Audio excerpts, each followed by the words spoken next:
Let's get started. So welcome everybody to 52 Living Ideas. This is part of our Carl Jung series. Please note that we've done 11 of these. This is the 12th one. So all of those are available on YouTube. So I'm going to put links to that momentarily so you can go and watch all of them. So today we are going to focus on mandalas and on the place visual art occupied in Carl Jung's thought. It's going to be me and Michael, and then George and Richard will join us as we go on. So that's the topic. All right. So the first time I saw the Red Book, I was completely blown away. Okay, because I had read many things, some things by Jung, but the Red Book just blew me away. And what really struck me even more was what Jung said about the Red Book. He said that he had gotten some key visions during the Red Book, and a lot of his career afterwards was to parse them out and make them more explicit and make them more accessible to other people. So he formulated his core ideas in visual form, and then he elaborated it using words. Now, I actually very much identify with that because I cannot think without having a pencil in my hand, without being able to draw, and without being able to write, because I consider it to be an essential part of how, that's how my mind works. What happens is that I think pen and paper was one of the greatest inventions of mankind. Okay, and it applies to both writing and visuals at the same time. Let me talk a moment about writing. What does writing do? See, what writing does is that it's very difficult to think about thinking at the same time while you're thinking it. It is difficult to be self-aware. What writing does is that you put your thoughts out there, and then you can look at it. Did I get it right? Is it precise enough? Am I missing something? How is this related to this other thing I wrote? And in that process, the precision and the comprehensiveness of your thought rises through the roof. So I regard writing as thinking. It's like you can't really think. I can't think well. I don't know how to do that without the pen and paper. The same principle, and I think there is a great work by a gentleman called Origin of the Bicameral Mind. It is Julian Jaynes who talks about the importance of writing. It's a fundamental work, and he explains what writing does, or the kind of the self-awareness it brings, and how big a step forward is self-awareness. Now, I would argue that the same thing applies in visual terms when you deal with the visual instrument the same way. What you're doing when I'm drawing a diagram, for example, when I'm trying to capture all the functions in one diagram, is that all my understanding of all the connections between all the ideas, I'm expressing it, I'm putting it down. I'm looking at it and say, is that quite right? No, the proportions are wrong. This is larger. Oh, this is not from the right direction. It has to be from that direction. And in that process, there is a hierarchy. This is more towards the center. This is more towards the edge. This is how things flow back and forth. The shape of flow is, it's much more smoother than I originally thought. No, it's more jagged. So all of this richness of observations, which would normally be captured in writing over time, which you would not be able to keep all in your head. you're able to do that in a visual diagram. And that is the primary use I have found. And so this is my explication of why I think the diagrams are critical to understanding things. Now, the area in which Carl Jung works, the focus of Carl Jung was to become one's self. Self is like the totality. You have limited consciousness and you're trying to become yourself, which is like a totality. Now, a lot of that is unconscious. A lot of it you do not know.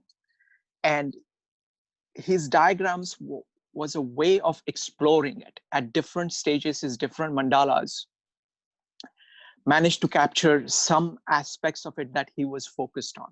And when you look at this entire series of mandalas as a whole, you can see the process that he's using in trying to make sense of his own self, and to not just passively, but it's also an active process. He's using it for self-exploration. So it is a very fundamental tool of his and core to how he operates. So that's my kind of opening thoughts. Now I will hand it over to Michael. Michael, what do you think is the place of visual art in Jung's thought? Give me just a second. Let me make sure that you're unmuted here. What is the role, and what did mandalas in particular mean to him? So you can take your time. Go ahead. Well, he actually, I was recently reading, his semi-autobiography, Memories, Dreams, Reflections, and also just reading in his works. And there's several answers to the question. He spent a lot of his life both struggling with and benefiting from the sense of not just inner voices, but inner forces that he felt were trying to express themselves. And he describes this in a lot of different ways. And so at the period when he really started creating mandalas, as I understand it, it was very much a part of him trying to give expression to this part of himself that he felt he didn't understand and was him, but also very much not him. And so I like what you said about it being this important exploration sort of process, because I think that's very much how it was for him. He didn't fully know what he was doing by drawing them, but he would do it and then analyze it. And it was as though things from his unconscious were manifesting themselves for his consciousness to then engage with. So he was trying to unite, almost in a way, the more artistic side of himself with this more philosophical side of himself. And I think it's essential. He's at times a very visual thinker. He can think in words, but also in images, is something Jordan Peterson used to describe him. There was one thing he said that very much struck me, and it's interesting, by the way, that you've decided to do this on mandalas, because after finishing the book, I began of my own accord, without even realizing it, I started studying alchemical imagery. It seems like an odd thing. I mean, I'm into Carl Jung, and he was into that, so it makes sense. But and I remember you saying we're going to do this thing on mandalas. And I was like, oh, okay. I don't feel like I know that much about it. And then I suddenly realized, no, actually, I've been doing nothing but studying mandala imagery for the past couple of weeks, because that's like everything in this alchemical. Everything's a circle. It's all circles. And anyway, it's tremendously rich imagery that you can get. From being able to look at and understand some of the imagery you get from here. So that's my introductory take on it to begin. But I've been very excited by sort of studying the idea of mandalas and the symbolism you can just it's difficult almost for my brain to get a hold of it at times, because there's so many different connections you can form that are all equally rich. And anyway. Have you yourself used kind of visual arts as kind of integral part of your thinking? Oh, Or, yes. okay. Can you talk a little bit about that? Absolutely. I actually related a lot to how you were describing it with writing. It's like another form of writing. It's almost like hieroglyphics. In fact, I think I will, I'll use, obviously in the book, I use charts and things, and in my videos, one of the things I know that you like is how visual they are, because in fact, I will say that is one of the disadvantages to the book, is that in the videos, I'll write the script out and then I'll literally go through the script, and each of the parts of it, I will say, what is the image that I think of when I am trying to explain this? What is the corresponding image? And I will, search through Google and find it and post it. So there's sort of this direct correlation between the writing and the more intuitive imagery that comes into my head. When doing concepts, sometimes I'll write them down and get it in that more logical way, and sometimes I have to draw them. They've got a lot of sketches in my a lot of sketches in all of my notebooks, actually, of just with like writing, helping to explain what I'm trying to get out. It's very much a kind of getting the unconscious out onto paper to a certain extent. Excellent. Let me bring in John Roth. John has been studying Jung for a long time. So John, what is your take on the role of visual arts in Jung's thought and your own thought? Can you hear me okay? Perfectly. Good. Yep. All right. Well, I originally got a master's degree in design some time ago. So in a lot of ways, I consider myself a visually oriented person. And I find that I share and process visual information naturally and more readily and more quickly, possibly, than some other people who are oriented otherwise. So mandalas get to be quite fascinating when one starts to consider them. And one of yes, I got a degree in design, and the focus on that was fundamentally architecture. And when one thinks about architecture, one naturally thinks about geometries. So I found it quite fascinating to continue to structure things in terms of geometries, and mandalas come into this quite naturally then, and they're automatic if you care to look for them. But one source that I found really fascinating and purposeful for myself, and I mentioned this before in other contexts, is Marie-Louise von Franz, who was, of course, one of Carl Jung's closest associates, and her book on her very complex book on number and time. And the backstory on that is quite a bit of fun, because she, of course, worked with Jung for many, many, many years and was one of his closest associates. And the story goes that Carl Jung was on his deathbed, and Marie-Louise von Franz went to visit him. And he reached over and he had a stack of papers in the drawer next to his bed. And he pulled them out and handed them to Marie-Louise von Franz. Poor dear Marie-Louise von Franz. It said, "Oh, I've been working on this for a long, long time. I can't finish it. Here, Marie-Louise, you take it and you do something with it."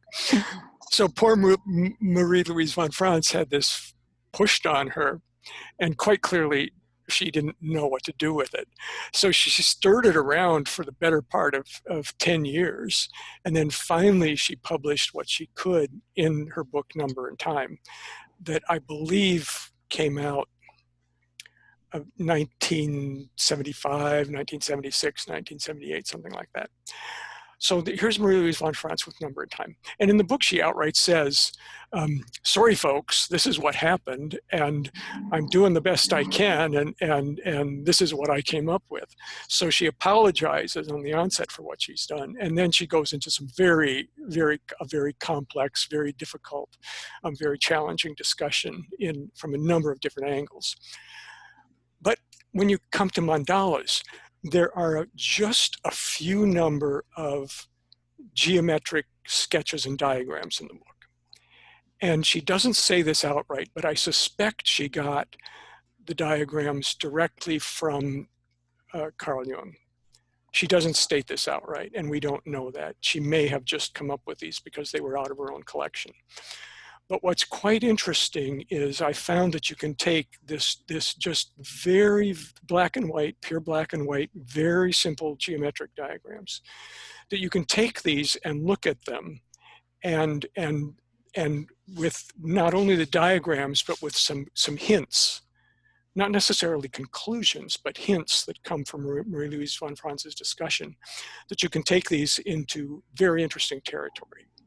And there is this succinct set of geometries, and there's this succinct set of associations with geometries, and then they play.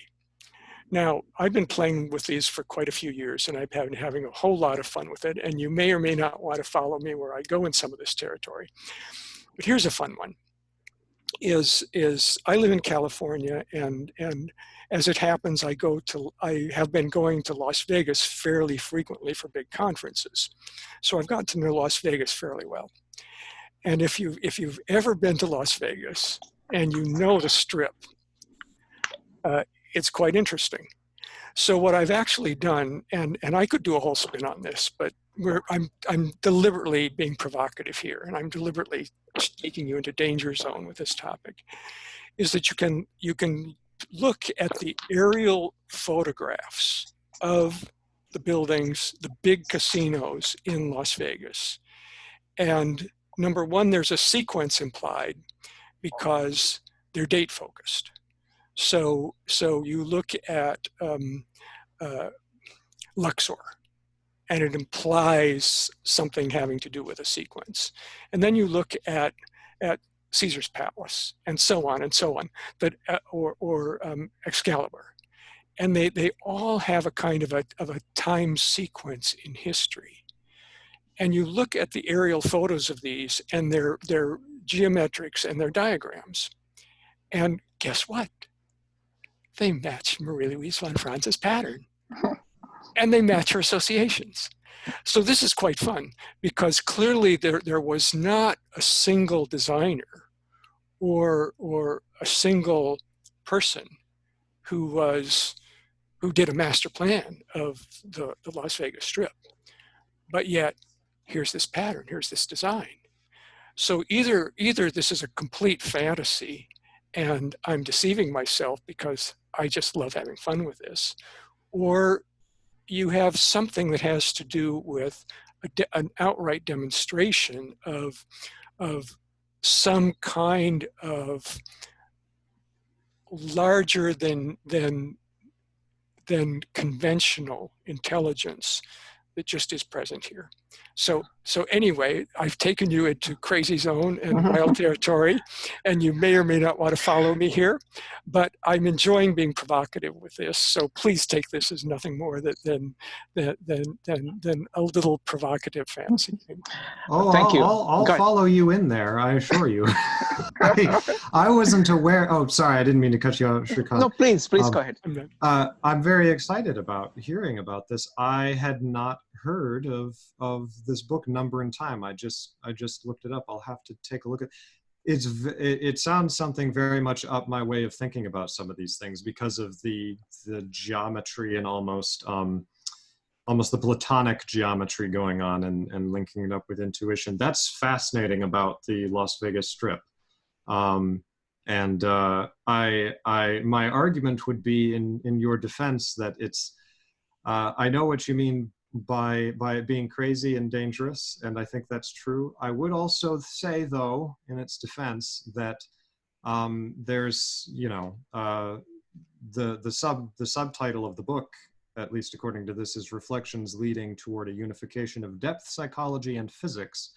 And I think there's something to that insofar as number is an important part of the structure of the universe. And so I think you could argue that the relationships between geometric figures that help to make our universe have any sense at all carry a certain baggage with them, as it were, that will end up whenever people try to form things, and it'll actually show up in very complicated stuff. I don't know if that makes sense, but anyway. Sure. I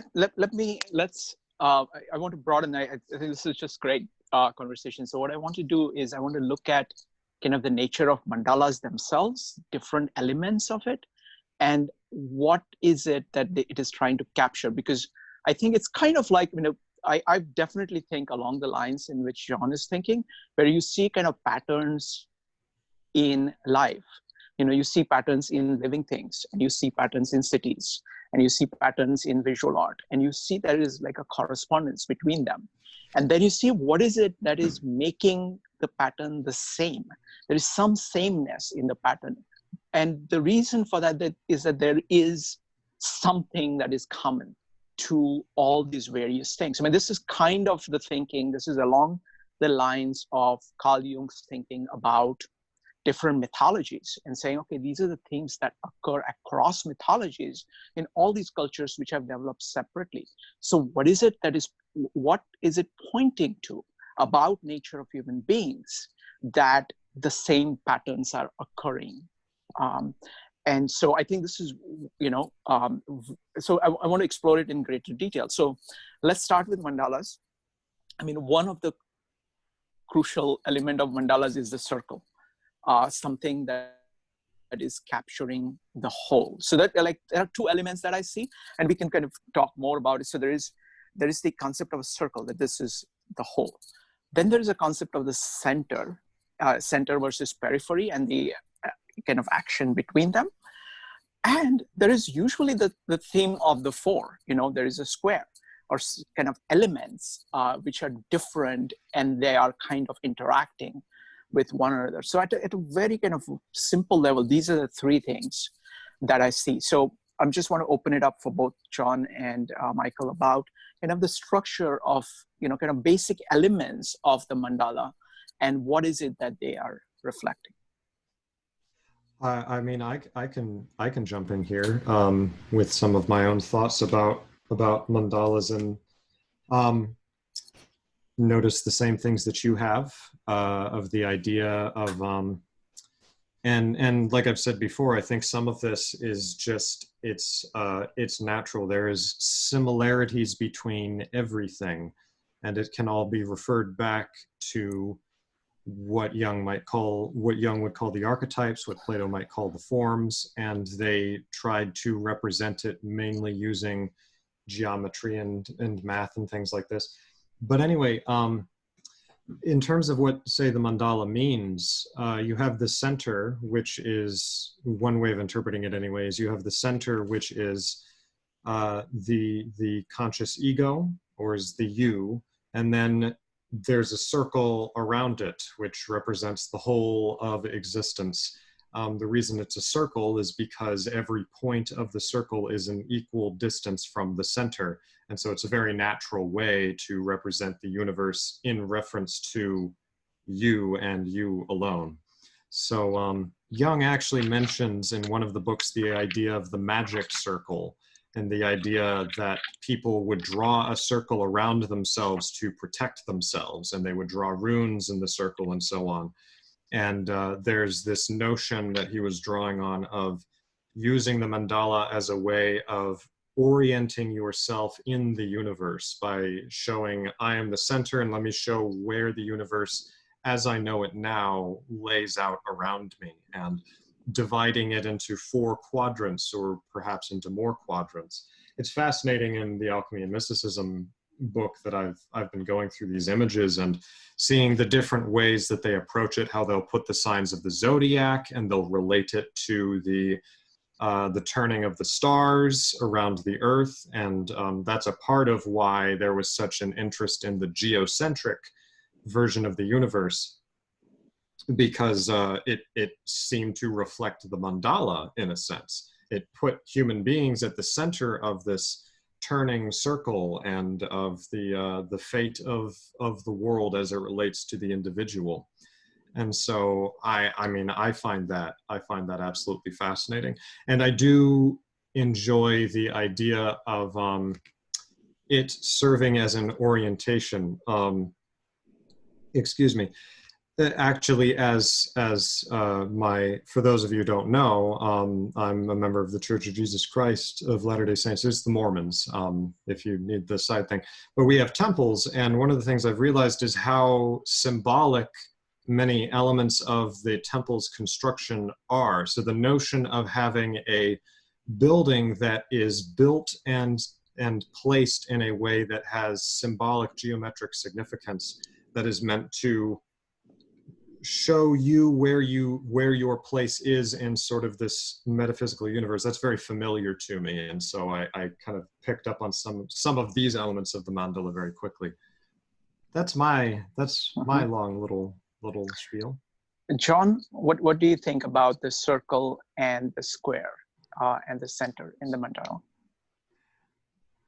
There is a among Jung's official, all those big volumes of his collected works.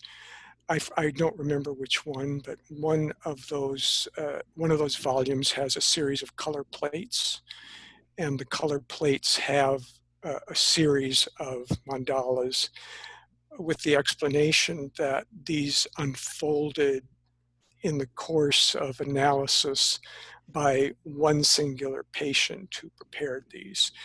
And if one, although they're not deliberately geometric, if one abstracts them, they have symmetries and implied geometrical elements. And there appears to be a coherence and a sequence about their unfolding. And Jung comments about this in the essay. And my own take on this is that and the other component of this was Jung's assertion that these appear in dreams, and some people dream it, just naturally dream geometries and dream geometric patterns, and or a person will dream a room or a space, and then they will proceed through the space.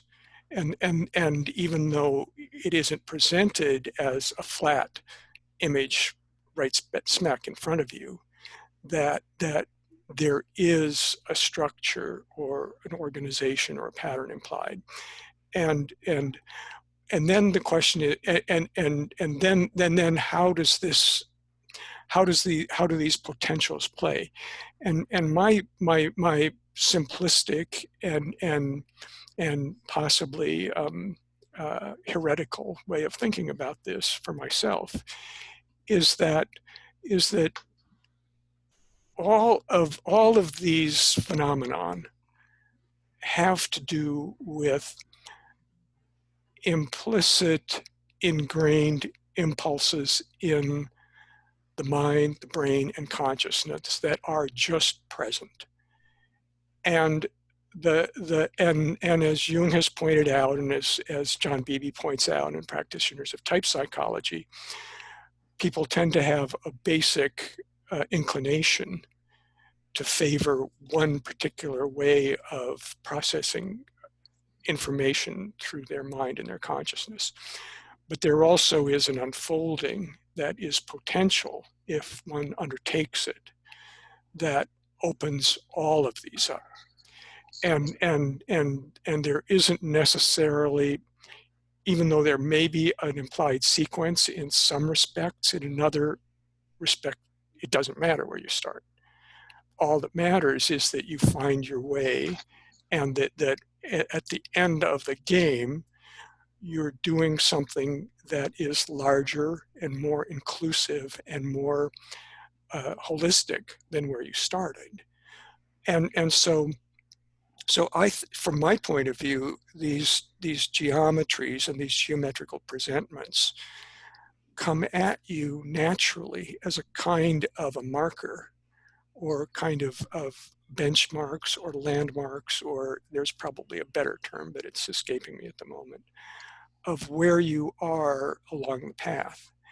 And so to me, that makes good sense. And if one relates to it in terms of Jung's 4 functions of consciousness, and you've got to buy into that on the onset to just say these foursomes have that kind of significance. But if you, and my way of thinking about this is I don't want to believe anything. That to me, these are games. These are games. This is a playground, and I can pick up an assertion like a hypothesis. You can call it a scientific hypothesis if you like. That I'm going to make this supposition, and I'm going to hold on to it and see what happens if I play games with this assertion and see what it suggests. And then I can decide along the line that, well, hey, this is useful, or golly gee, maybe it is useful, but it's not useful the way I'm doing it. So I'm just going to let it go and play with something else. So that's how I, for myself, like to think about these things. Okay, I mean, I do want to take up this theme of unfolding, because I think that's a crucial theme of how Jung used these mandalas. But I want to come back to just one element, or one other element. We've talked a lot about the circle. What about the square? What about the 4-part division? What do you think is the role of that? Why is it there? That shows up again and again. It does show up a lot in the mandalas in the Indian art, which is completely separate from Jung, which is much older. So what do you think is the significance of the square?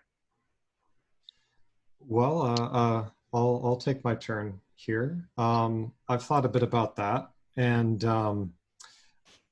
I like to relate, for those who were in the previous session, I tend to like to relate everything back to the subject-object thing and to the yin-yang and everything.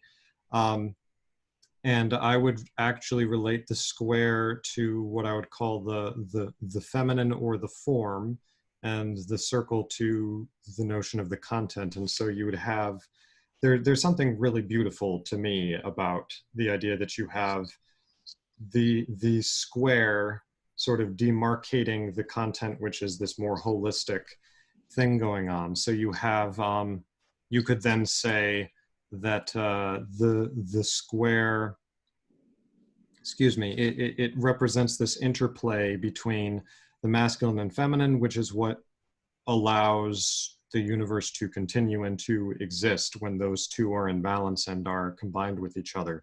You have to have both the form and the circular content. I haven't thought as much about it before, actually, as you bringing it up. I mean, I've thought about them separately from each other, but and I do like the notion of the geometry of the square with the circle inside of it, or the circle with the square inside of it, because they work very well.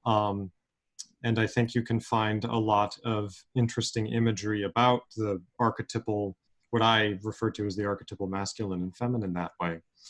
I will also, well, that doesn't quite apply. I have a lot to say when we talk about the unfolding, because a bunch of ideas stirred up, but I didn't want to jump ahead of the gun yet. Sure. John, do you want to say anything about the square? Why do squares appear? Well, I've been thinking about circles as you talked, so I'm going to talk about circles before I talk about square. And my impression, and especially when you start talking about a circle and a square together in a patterned manner, I think that a circle, by its nature, automatically implies something complete, total, all-inclusive, and holistic. And so the circle is present there, and when I get a chance, I'll assert a little more information there, because I'm trying to think of one particular name source that's escaping me at the moment, and I'll Google it, I'll internet it, and then I'll pop it out. But there's a very smart thinker along these lines who was associated with Joseph Campbell and has published a lot of stuff, and has done some had a television series on this for a while. And I had a chance to sit with him and do a whole weekend on creativity with him at one point. And I'm just mad at myself because the name isn't coming to me, but it will. And anyway, he had one of his recommendations on opening your creativity was every morning have a sheet of paper and choose what you want to use. It might be a pencil, it might be a pen, it might be chalk, it might be a brush, whatever you're comfortable with. And every morning, sit yourself at your desk and hand draw a complete circle on the page. Do that every single day, and then consider how your hand has shaped that circle or played that circle, and do this every day. And they will be a little bit different every day. And if you start to follow your own language, your own image language here, it will tell you something. So that's an exercise, and that's circles. But when you talk about squares, then the square automatically implies that there are distinct, there are sides.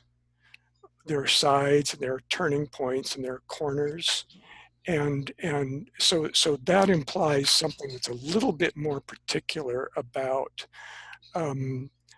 differentiation, and so to me that's why they work together. Is that by nature the circle tends towards completeness and all inclusiveness and being holistic. But separately, conversely, the square begins to imply divisiveness and distinctiveness and selection. Now, you can ask, well, why a square and why not a triangle? I don't know. Why a square and why not a hexagon? I don't know. And so on and so forth. But then one can say more about if Jung is correct and there are fundamentally four parts of consciousness and your mind just has a preference for this, or then other people say, well, it has to do because your body is symmetrical and you've got a right side and a left side and a front and a back, and there's something that's physiological about that. Or the 4 points of the compass, and so on and so forth. So one can say that there's something about the square that implies the practical, where perhaps the circle is something that implies something more of the imaginative realm. That's just Okay. a few thoughts. Okay, I want to show a diagram because we've been talking about this, about visual arts. I want to show a diagram. So this is, I don't know whether this is clear enough. Let me just move it towards the camera.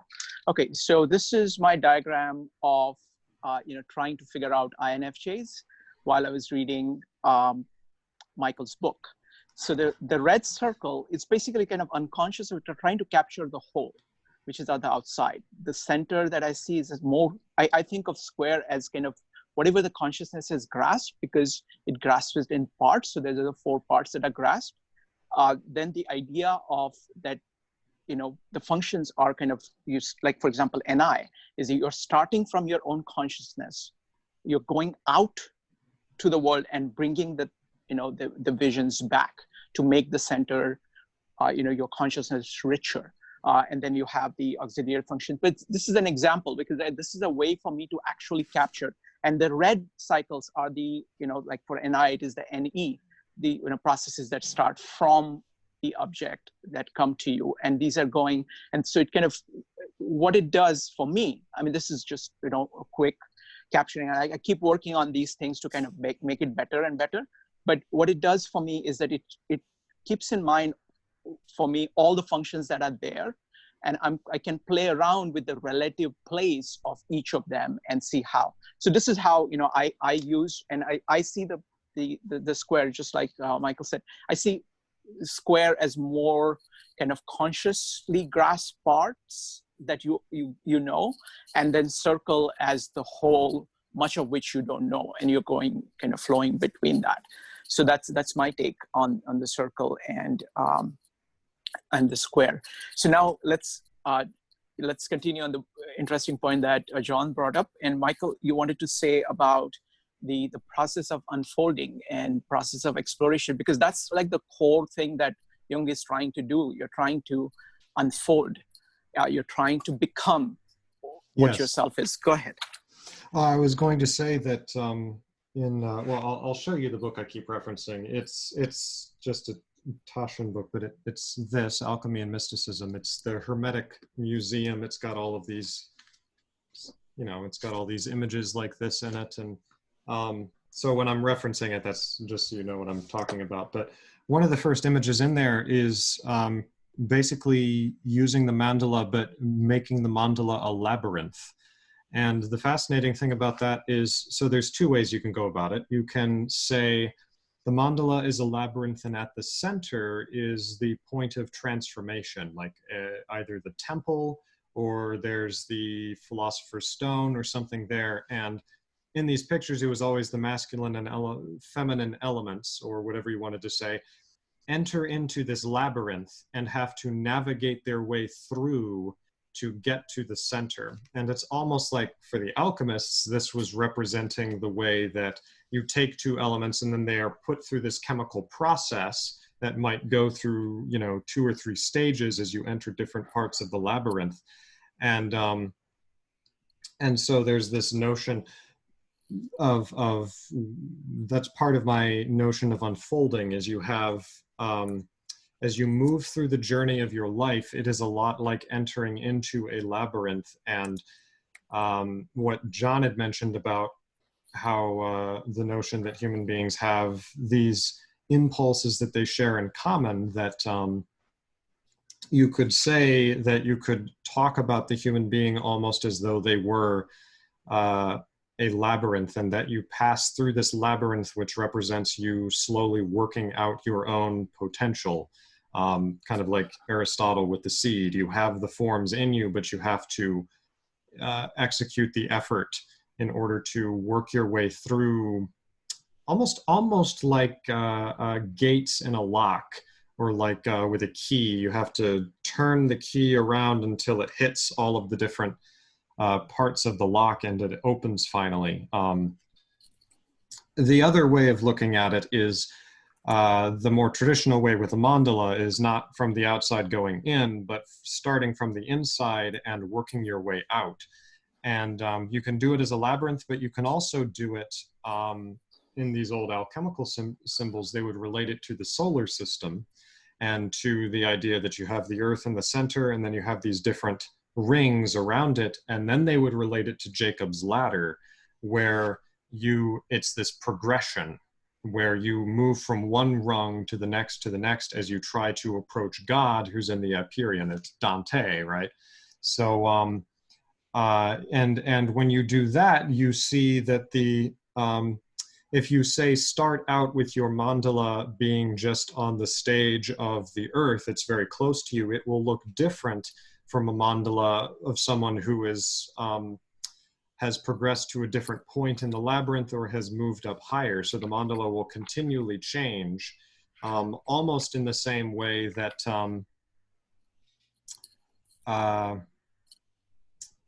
almost like a kaleidoscope or something. As it shifts, or as it zooms in and out, you see more in different amounts.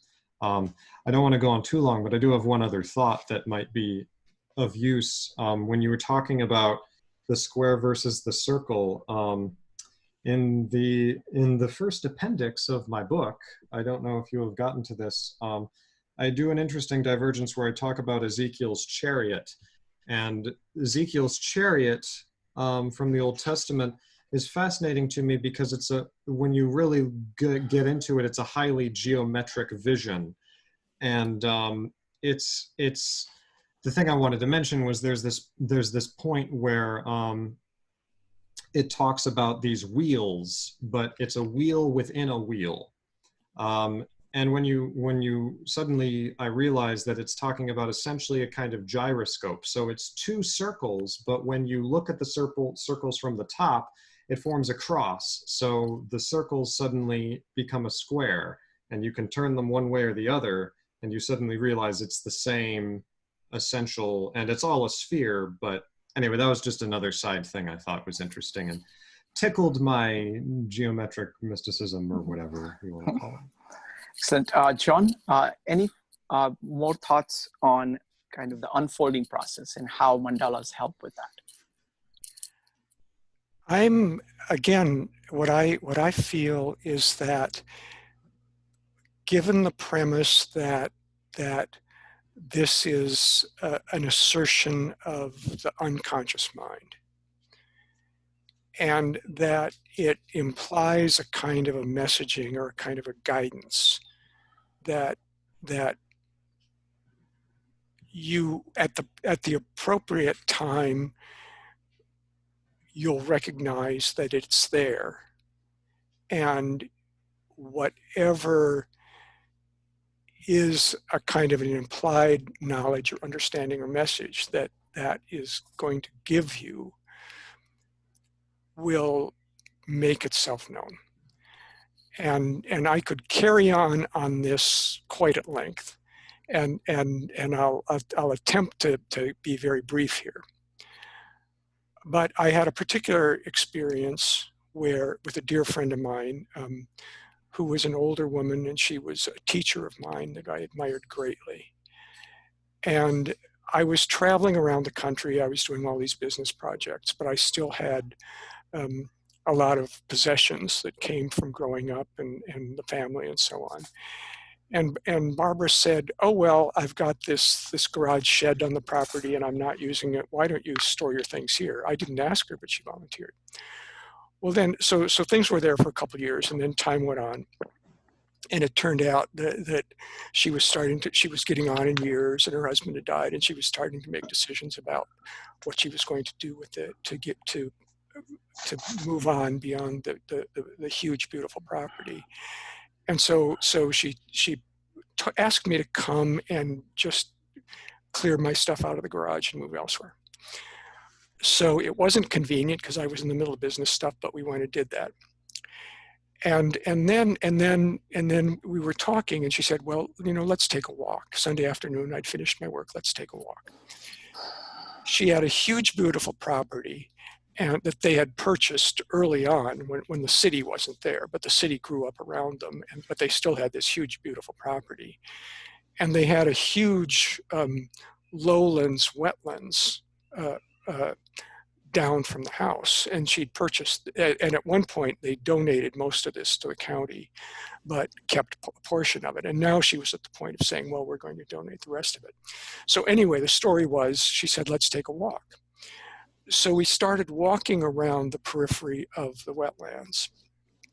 And even though Barbara had owned that property for at least 50 years, and I'm sure she'd walked this many, many, many times, we got partway around and she lost her bearings.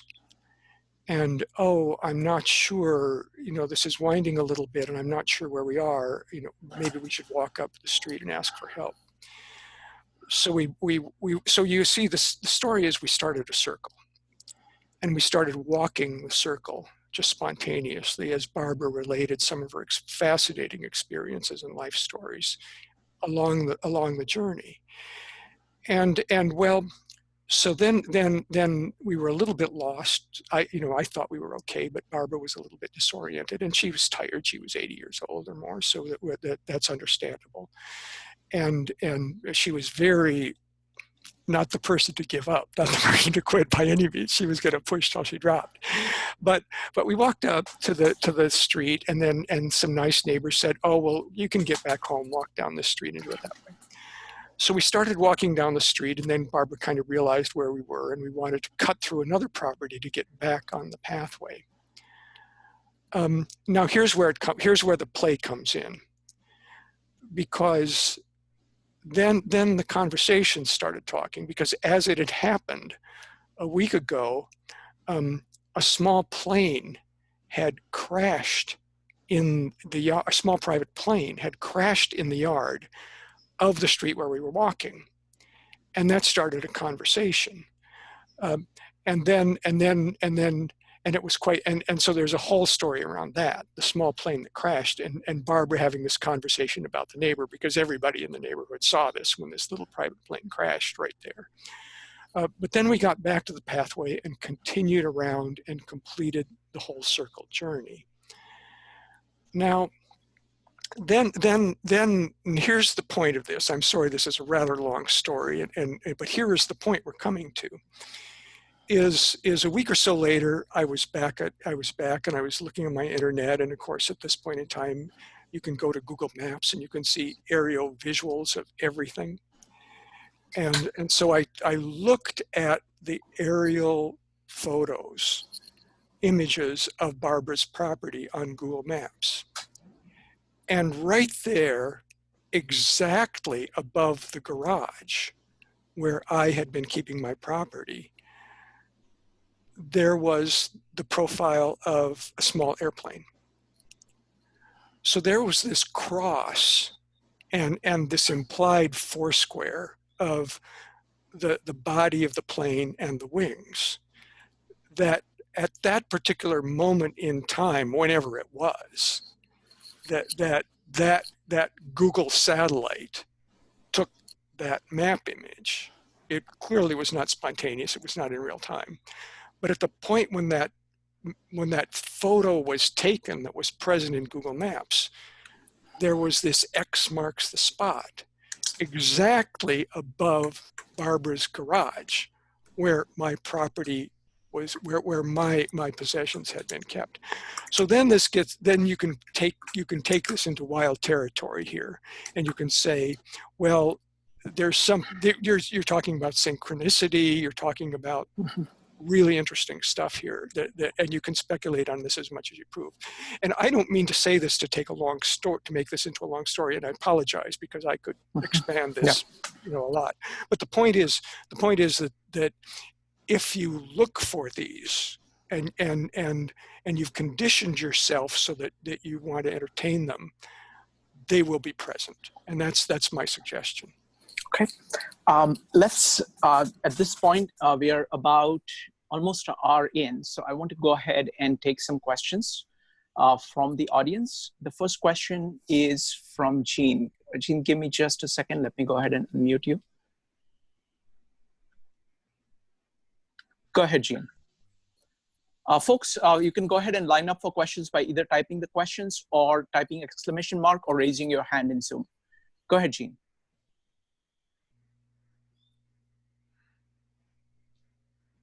Jean, can you ask? Okay, I'm going to ask for her.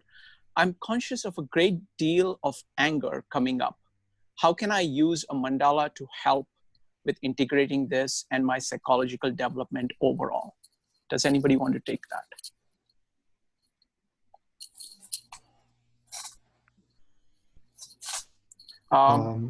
Go ahead. I can go ahead.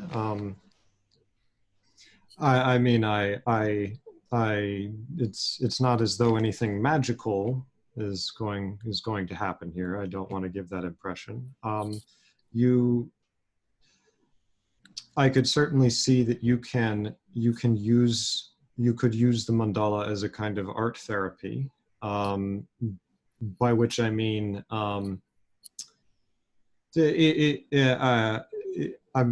not entirely sure what is meant by being conscious that a great deal of anger is coming up. It seems like that's without any context there.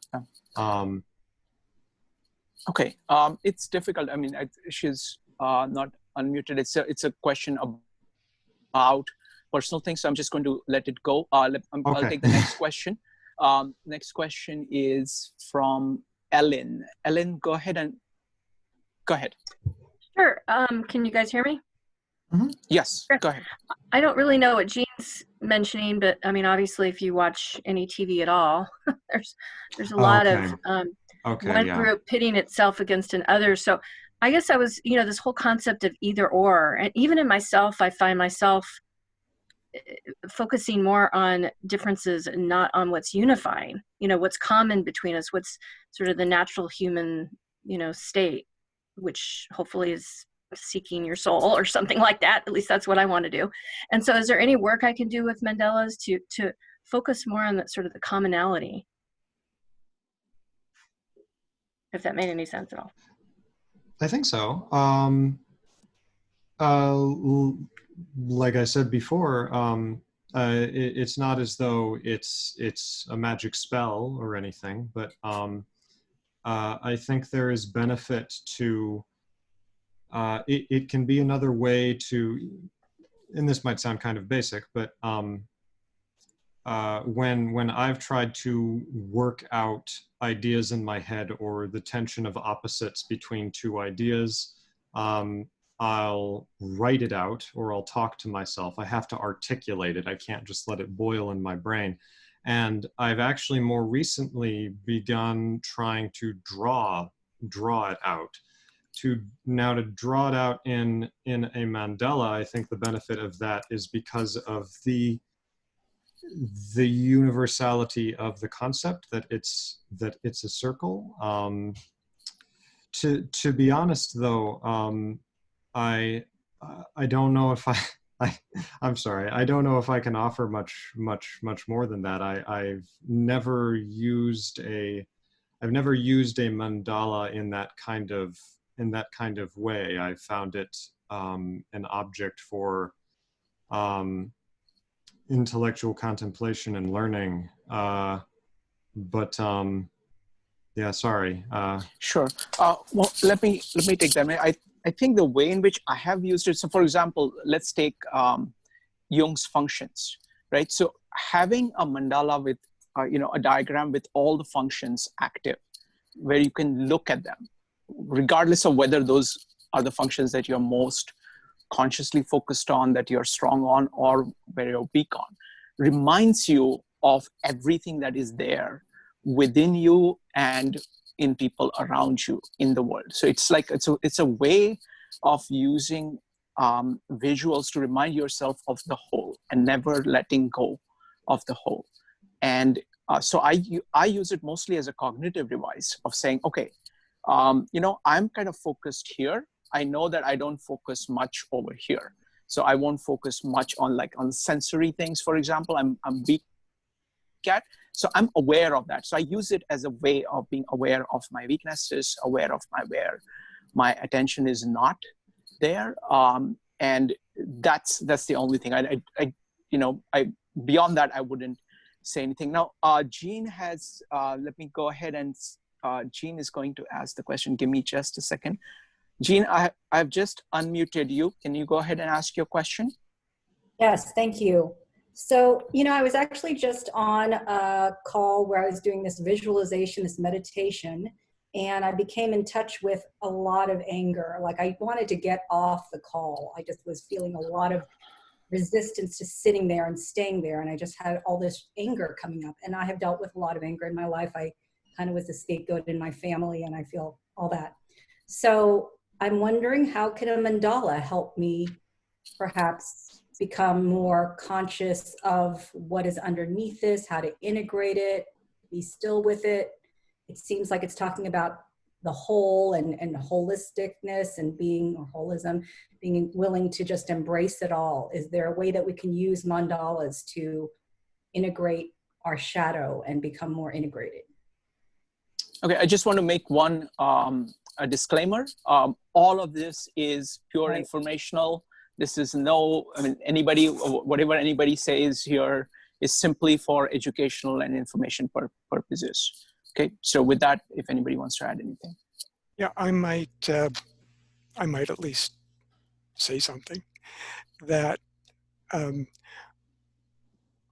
for myself, I found the work and the writing of John Beebe and his full 8-function attitude model to be very useful. And particularly to go to your question of dissonance and anger, John Beebe has your original 8 systonic images that manifest themselves as characterizations as well as in type references.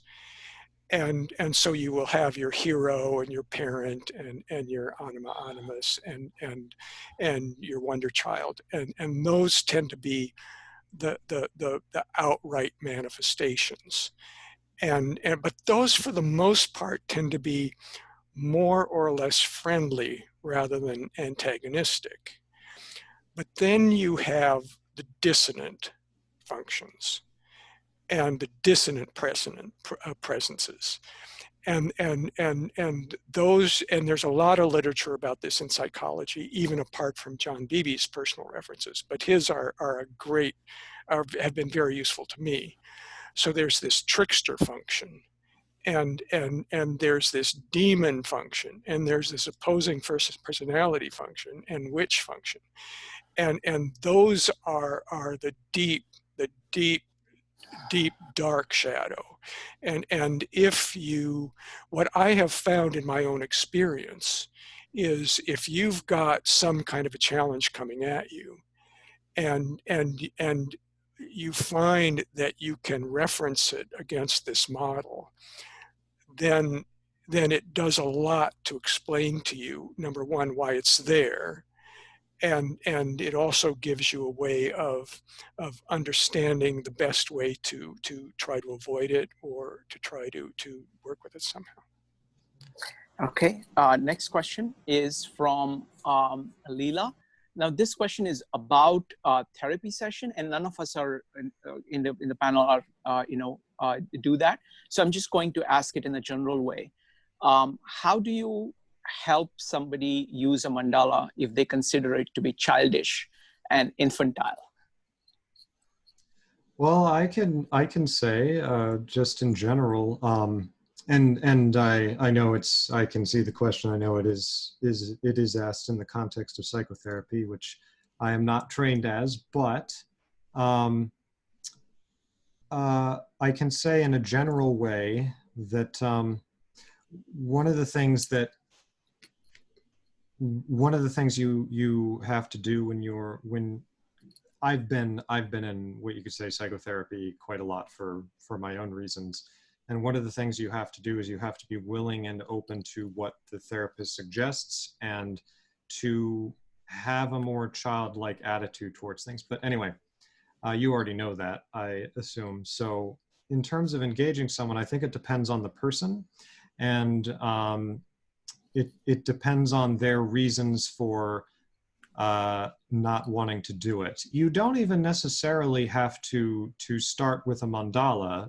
It may just be that asking them if they would be willing to try drawing their feelings out as a start, just to get them into the idea of maybe I can, or maybe you even need to start with helping them to write their feelings out. Because for me anyway, that would be the primary use of a mandala as a more advanced way of trying to articulate what's going on inside of you so that you can then confront yourself with it.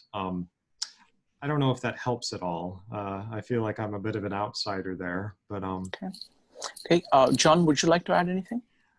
Well, there's another angle on this, that there's no one way of doing things, and for some people a mandala representation might be natural, and for other people it just may be confusing and they won't find it worthwhile. That's, everybody has their own way of dealing with these things. But another trick that I've seen that I think is pretty wonderful, and this actually came from some notions about alternative medicine, and a brilliant medical doctor and researcher out of Yale University.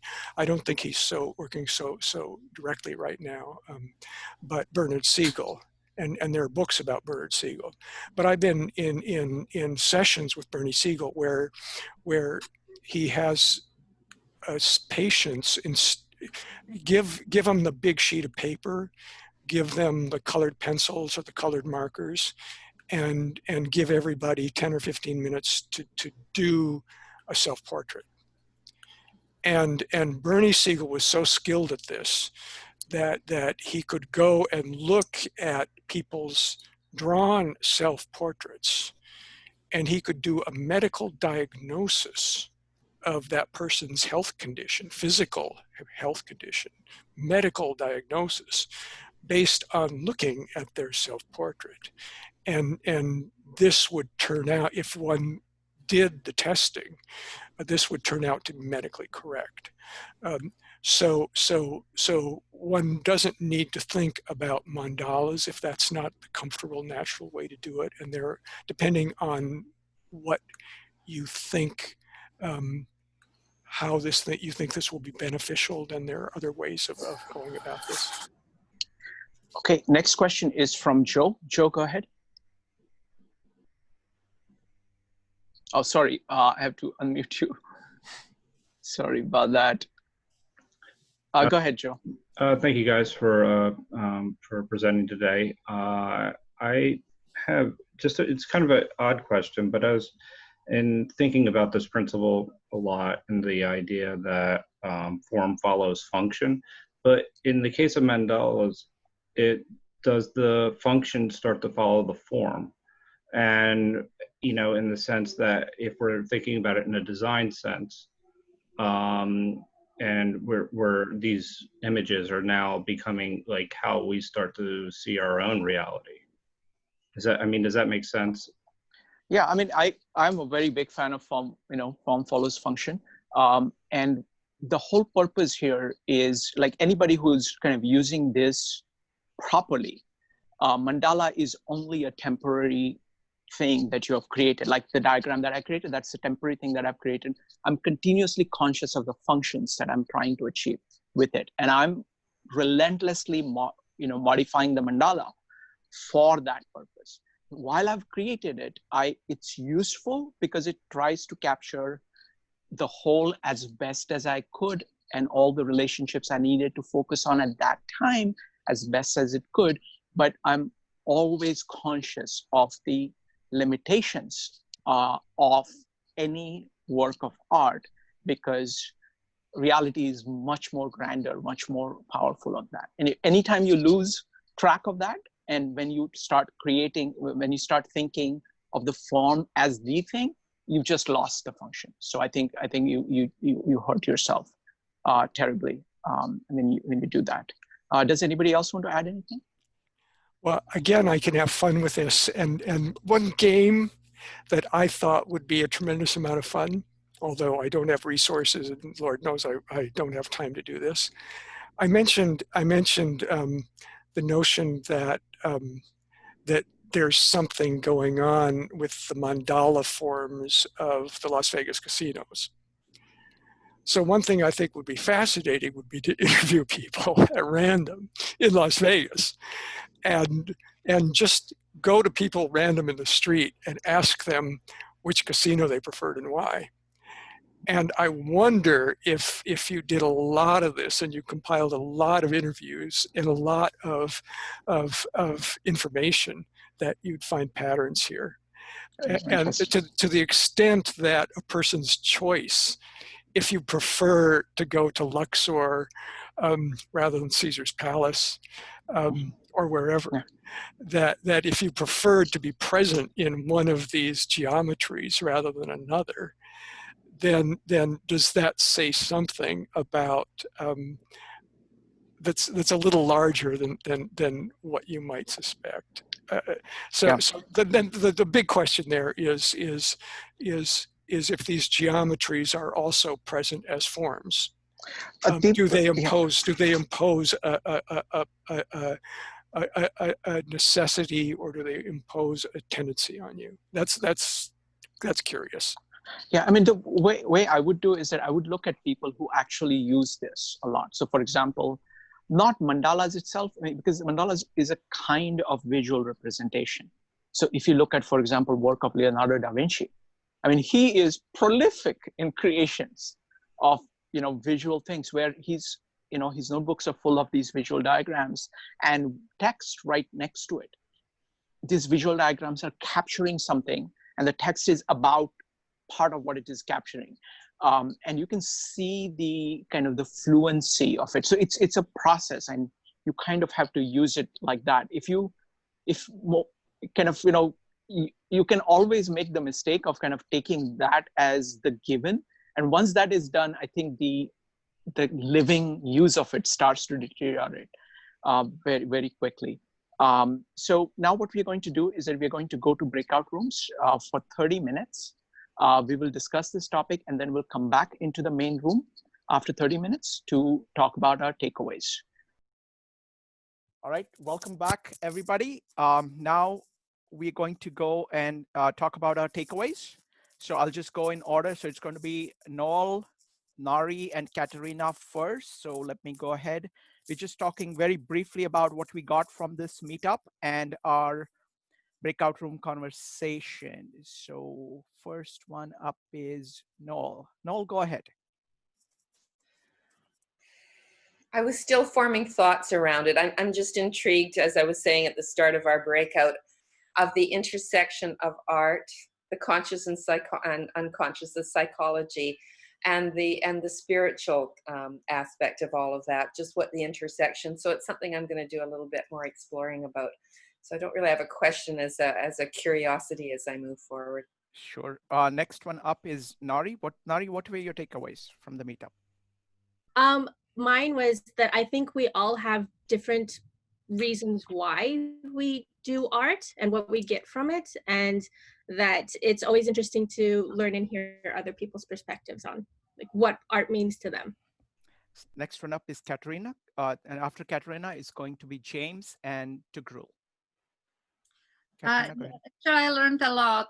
Even though I have a degree in psychology, I didn't know that Jung was doing mandalas. So that's quite a revelation for me. And mandalas, as I discussed in the group, I related to Buddhism, which I study now.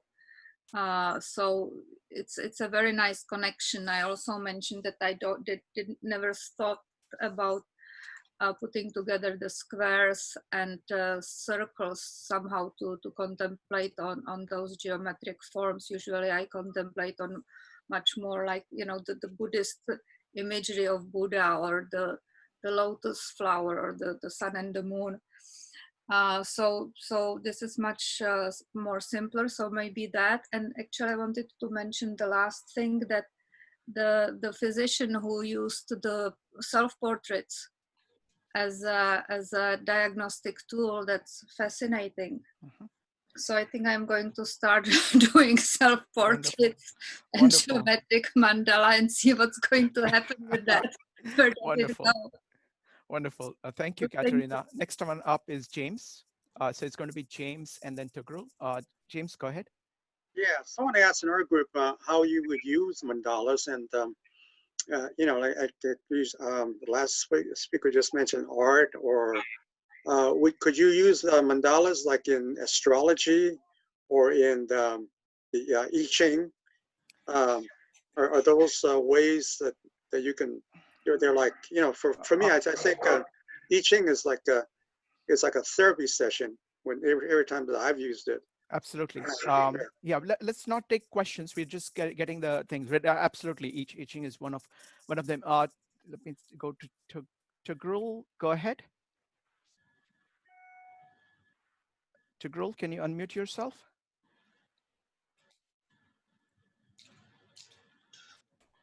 Yes, go ahead. Okay. I was not familiar with the topic, so I learned mandala, what it is. So, but as I understand, it is a kind of art, consists of some complementary shapes and colors. So it helps meditation, right? Mm-hmm. So it's a good thing. Okay. So are you calling from Turkey? No, I'm living Toronto, yes, Okay, but wonderful, I'm from Turkey. Wonderful, wonderful. Welcome. So it's going to be, next one is going to be Joan, Joan followed by Sean and then Joe. Joan, go ahead. Okay, I think now can you hear me now? I think Yes, I'm yes. unmuted. Okay, well, I was in the same group as Katerina and Tugrul and several other people, and I think they've been talking about what we've been talking about. I think we were all just trying to understand the mandala and how it's used, and I had thought, and I never got a chance to bring this up because we got off on other topics, but I was under the impression that the mandala is used in Jungian therapy to help with individuation of the self. Okay, we don't have time for questions. We just want to get impressions of everybody. Okay. So and we can continue this another time. Okay, thanks. Okay. It looks like you have a mandala behind you, by the way. Yeah, I do. I've had this mandala, actually this photograph of a mandala for years because I just think it's pretty and I appreciate it and I find it calming. But I thought I'll put it up since that's what we're talking about today. Excellent. So it's going to be Sean, Joe, and Dave. Sean, go ahead. I think that there's a lot to think about on how mandalas could be used in just the exploration of any type of concept, idea, or thing you're learning, just by either mapping out how you think about something or mapping out how you feel about it, using the thinking and feeling function. And it sounds like a great way of just exploring that. And then it's also just another maybe method of exploring it in a way that is very expressive on paper. Thank you. Joe, you're next. I, am taking from it the idea that something that our group, I think Nari had mentioned the idea of the object being a circle and then the subject being a square, and that how they fit within one another, and some of the interrelationships that can be seen through a circle that obviously don't exist through a square that has a certain amount of limitations. I also have the idea of how maybe we